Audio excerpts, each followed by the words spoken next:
At itong si Terry Ridon, may pinaghuhugutan ho ito dahil sinipa ni Tatay Digong Duterte at paghihiganti. So hopefully by Tuesday, nakuha na rin po namin lahat ng iba pang mga nasabina ng mga dokumento. Partikular, yung pong mga salin ng ating pong pangalawang Pangulo from 2007 to 2024 mula po sa Ombudsman. Lahat po ng tax documents including yung income tax returns. There's a limit to what they can subpoena. Essentially, they should not try to improve the evidence submitted by the complainants. They should examine what are the evidence submitted by the complainants. Na tila nagiging fishing expedition na ang House impeachment proceedings. Inireklamo na sa Ombudsman sina Batangas 2nd District Representative Jinky Luistro at mga opisyal ng DPWH Batangas. Kaugnayan ng umano'y maanomalyang cat's eyes o reflective road study project. Dagdag on Dito News Update. Alright, kamusta? Nagbabalik ko tayo dito sa ating munting bahay. Danagan Balita Reaction Video News Update mga kabalitaan. Mo balita, mo komentaryo, o mo latigaw. Pag-uusapan ho natin sa mga oras nito, itong impeachment ho ni Inday Sara Duterte na ngayon ay nakatenga pa rin sa Kongreso. Dahil alam niyo po mga kabalitaan, malaking fishing expedition at halatado na ho, hindi lang ng mga eksperto, kundi mga ordinaryong mamamayang Pilipino. Dahil isa po sa nagsasabi ho nito, itong si retired Supreme Court Justice Adolfo Ascuna, one of the framers of the 1987 Constitution mga kabaitaan, na dahil po hindi dapat nila ito gagawin dahil wala ho silang mandato, walang kakayahan na gagawin ang mini trial ito kundi lamang ang Senado kung magko-convene na ho ito bilang impeachment court mga kabalitaan. At itong si Terry Ridon, may pinaghuhugutan ho ito dahil sinipa ni Tatay Digong Duterte at paghihiganti. Ito naman hong si Luistro, hindi ho nagbabayad ng utang na mahigit 8 milyong pesos ay dinadaan ho sa kaso-kaso at ngayon ay rumiresback dahil sila po at isa ho siya sa di umano'y nakatanggap ng pera na mula ho sa maleta na ninanakaw ho ni Tambuaya at ni Saldico at ni Bobo ay mga kabalitaan. Kaya pinipilit pa rin nila kahit hindi nila kayang baluktutin ang batas. Hindi nila kayang baluktutin ang batas dahil ito po'y tuloy-tuloy na kakampiho ang katotohanan kay Inday Sara Duterte. Kaya kahit may complaint na ho dyan sa Korte Suprema at sila po ay inutusan na sumagot sa loob ng 10 araw patungkol ho dito sa petisyon na ito, ay tuloy-tuloy mga kabalitaan. Dahil sinisiguro ho nila na sila ay makakalusot sa mga posibleng mangyari ho sa kanila sa darating na 2028 pag nanalo si Inday Sara Duterte mga kabalitaan, dahil alam ho nila na hindi ho sila magwawagi ho sa eleksyon. Kahit sino po yung pambato dito ni Bobo M, talagang tagilid ho ito. Ididiretso ho nila ito sa inidoro mga kabalitaan. At sila naman ay makakaranas ng kung paano na ginigipit ang mga kaalyado na mga Duterte at ang mismong Vice Presidente at si Tatay Digong Duterte mga kabalitaan. Pakinggan muna natin yung balita dito ng ABS-CBN News mga kabalitaan. Yung pong mga detalye ng kanyang pong affidavit. Kaya ho kampi nila ho ito o kinampihan nila itong si Madriaga mga kabalitaan na papatungkol ho sa kredibilidad. Dahil yung kredibilidad ho ni Luistro, itong si Cookie mga kabalitaan, walang pagkakaiba kay Madriaga. Bakit ko nasabi ho yun mga kabalitaan? Maraming kalukuhan ginagawa Bistado ho siya ni Tatay Digong Duterte. Ilang buwan lang ba? 3 buwan nung mailuklok ho siya bilang chairman yata ng department mga kabalitaan na bumabiyahe ng ilang beses. Na alam niya man ho para sa mga mahihirap na mga individual yung kanyang inuupo ang opisina, pero siya ay nagpakasasa ho sa pera ng gobyerno. Kaya si Tatay Digong ayaw niya pong mga ganong bagay na oportunista ho sa isang posisyon. Kaya sinibak ko ito at ngayon nagkaroon na ho ng pag-iiganti. Unang binabalak nito ang Dolomites Beach mga kabalitaan dahil daw may anomalyang nangyari nung panahon na ito ay ginawa ho sa panahon ni Tatay Digong Duterte. Inaasahang sasalang din ang kinatawanan kung totoong tao ba si Mary Grace Piatos. Alam naman nun natin, yung si Mary Grace Piatos ay alias lang ho yan mga kabaitaan. Dahil sa mga eksperto nagsasabi at may mga alam sa batas na hindi mo dapat i-divulge yung pagkakakilanlan or identity ng taong nasa ilalim ho ng confidential funds mga kabaitaan. Dahil makukompromiso ho yung kanilang personalidad or yung kanilang pamilya, yung sarili, para naging baliw ho sila dyan, naging obseso sila ni Mary Grace Piatos. Dahil nung sa Quadcom hearing ay pumunta ho talaga sila sa National Statistics Authority at chinek ko doon mga kabalitaan kung meron ba talaga at totoo meron bang nakapangalang Mary Grace Piatos wala ho silang makuha-kuha, naturalmente wala ho talaga. Kasi nga alias nga yan. Kahit kami nga, hindi kami abogado, hindi ho kami, o mga ordinaryo lang ho kami, alam nga namin ang ibig sabihin ng alias mga kabalitaan at confidential funds mga kabalitaan para ho saan ho yan mga kabalitaan. Sila, pinipilit nila. Kahit alam na ho nila, hindi sila makakalusot rito, pinapaikot nila yung taong bayan na kuno si Sara ay may ginawang pagnanakaw sa pera ni Juan. Sumagot na nga yung COA na mayroon na nga unmodified report na walang nilustay si Sara Duterte at ito ay talagang ginastos sa tama at nagkaroon ho ng kumpletong mga dokumentong ipinasa niya yung Sara Duterte na hiningi ho ng Commission on Audit mga kabalitaan.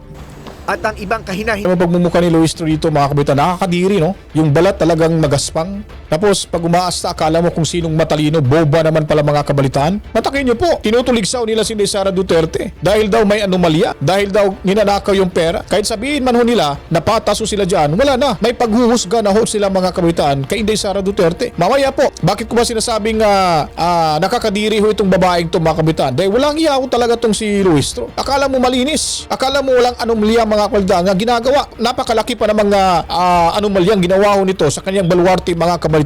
Mamaya mapakita ko sa inyo kung ano ho ito mga kabalitaan.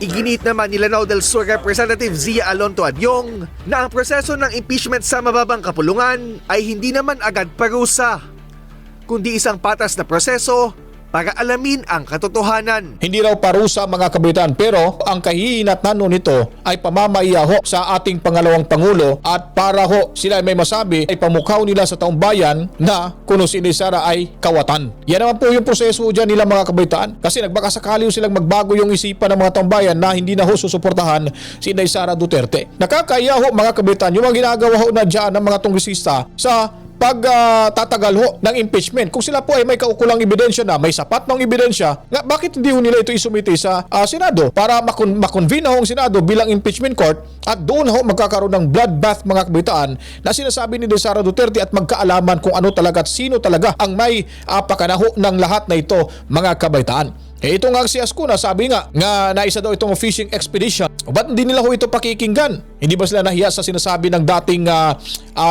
Supreme Court Justice mga kabalitaan? Na isa rin sa mga framers ng ating 1987 Constitution. Kumbaga, madaling salita, siya po ay nakakaalam kung paano ho iproseso yung impeachment laban sa isang impeachable official mga kabalitaan. Para mismo kay retired Supreme Court Associate Justice Adolfo Ascuna, masyado nang babad sa media ang impeachment hearing ng Kamara laban kay VP Sara.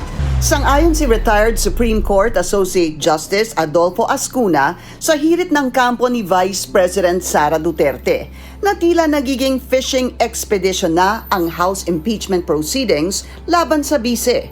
Ang masusing pagbusisian niya sa SAL-N ni Duterte ay trabaho na ng Senado. There's a limit to what they can subpoena. Essentially, they should not try to improve the evidence submitted by the complainants. They should examine what are the evidence submitted by the complainants. Sa On Point ng Bilyonaryo News Channel, giniit ni Ascuna na dapat low-key lang ang mga pagdinig ng House Justice Committee. Nagiging teleserye na raw ang impeachment proceedings sa bansa. In the origin of impeachment in England, it was a substitution to revolution, alternative to revolution. In the United States, they adopted the same idea of impeachment in order to be a substitute for violence. According to Benjamin Franklin, before they used to assassinate the officials, now they just impeach them. So it's a substitute for violence. In the Philippines, it's becoming a substitute for teleserye. So it's becoming entertainment. So yun po mga kabalitaan, no? Makikita ho natin dito na itong si Ascuna ho mga kabalitaan, walang kinakampihan. Kumbaga balanse lamang ho siya dahil ito ay naayon ho sa mga batas na kanyang binabalangkas ang kanyang maging komento, ang kanyang naging komento ho sa usaping ito mga kabalitaan.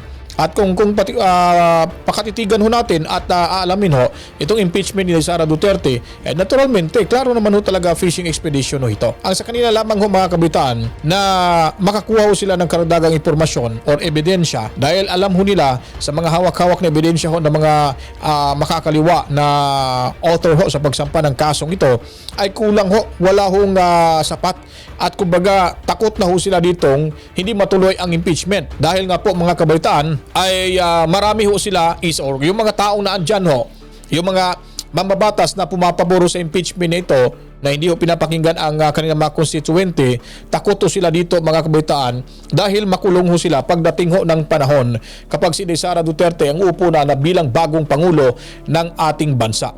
Si Luistro mga kabaitaan nagmamalinis. Pairing-hiring dyan, nakala mo walang anomalya mga kabitaan. Kung balikan ho natin ang mga ilang buwang nakakaraan ho mga kabitaan na inireklamo ho itong si Luistro at yung ilang DPWH dyan sa Batangas, yung DPWH officials sa ombudsman mga kabitaan dahil sa overpriced cat's eyes mga kabalitaan. Nasa mga palamuti na sa kalsada ang anomalya sa mga proyekto ng gobyerno. Inireklamo na sa ombudsman sina Batangas 2nd District Representative Jinky Luistro at mga opisyal ng DPWH Batangas dahil sa umano'y overpriced cat's eye project na binaklas din kalaunan. Narito ang exclusive agenda report ni Joash Malimban. Nagsumite ng isang letter complaint sa ombudsman ang grupong Bantay Trapiko laban kina Batangas 2nd District Engineer Sonia Paglikawan, DPWH Calabarzon Regional Director Jovel Mendoza at Batangas 2nd District Representative Jinky Luistro. Kaugnayan ng umano'y maanomalyang cat's eyes o reflective road studs project sa Batangas City, San Pascual, Bawan Diversion Road. Sa inihaing reklamo, sinabi ng complainant na tila may indikasyon ng overpricing, irregular fund utilization at wasteful implementation ng nasabing proyekto sa lugar. Ayon sa isang 2024 DPWH order, aabot sa 8.9 kilometers ang haba ng buong diversion road. At least 2.6 kilometers nito sakop ng Batangas City. Kitang-kita raw ito sa ilang viral videos ng mga dumadaan sa lugar kung saan nagmimistulang airport runway ang kalsada sa gabi. Dagdag pa ng complainant, matapos umanong i-install ang nasabing road studs, binaklas din ito kalaunan. Di ba? So, na-install na ho, tapos binaklas ho nila. Ang tanong kung bakit ito mga kabalitaan. Dahil kinakailangan raw palang aspaltuhan ang kalsada. Di ba? Sinayang lang nila yung pera. Pero wala na, kuha na ho yung kickbacks ho nila mga kabalitaan. Ayon pa sa complainant na merong overpriced sa cat's eyes mga kabalitaan. O malinis po ba yung si Luistro? Kung wala ho siyang ginagawang anomalya mga kabitaan, hindi ho siya marireklamo ho. Bakit yung Davao City, nakakarinig ba kayo? Nung Mayor si Sara Duterte, may ginagawa ho silang kabulastugan ho dyan. Wala ngang utang Napakayaman ho at napakaganda ho ng ekonomiya ng Davao City mga kabalitaan kumpara ho dyan sa Batangas mga kabalitaan. Dito natin malalaman na may pinoproteksyonan ho sila at kinakampihan ho nila mga kabitan itong mga nagsampa ng impeachment. Dahil sa ngayon, kailangan ho nila yan para hindi ho sila mapanagot ni Sara Duterte. Dahil may babala na ho si Sara Duterte sa oras na siya ay maging presidente ng ating bansa. Yung kanyang magiging vice-presidente pag manalo, siya ang magiging tulay para tumbukin at alamin kung sino-sino yung mga individual na may kinalaman, kaugnayan, sangkot sa nakawanho sa pera ni Juan sa ating bansa ay mananagot at ito ay makukulong mga kabalitaan. Yung 18 Marines mga kabalitaan hindi ho nila pinapansin. O bakit ho ba itong si Madriaga? Pinansin ho nila mga kabalitaan na wala naman talaga hong kredibilidad at napakalaki ng kasalanan niya sa ating bansa at sa mga nabiktima ho nila nito dahil siya po ay isa sa miyembro o baka leader din ito sa kidnapping for ransom mga kabalitaan itong si Madriaga. Kaya kung nagustuhan niyo po itong ating presentation, huwag kalimutan po paliguan ng maraming likes, buhusan ng maraming komento, reaksyon, opinion, suggestion at i-share niyo po ito mga kabalitaan para mas malaman pa ng karamihan kung ano pa po ang kaganapan sa ating lipunan. Kung nais niyo po mga kabalitaan makakuha ng sombrero gaya nito at damit na logo para ipakita yung susuporta natin kay VP Inday Sara Duterte sa darating na 2028 presidential elections, magtulungan ho tayo Pag umabot ho tayo ng 100,000 subscribers, mamimigay ho tayo sa inyo mga kabalitaan. Kaya huwag kalimutan po, Danagan Balita Reaction Video News Update. Mo balita, mo komentaryo, mo latiko. To God be the glory, mawa, chip chip. Mwah. Peace out.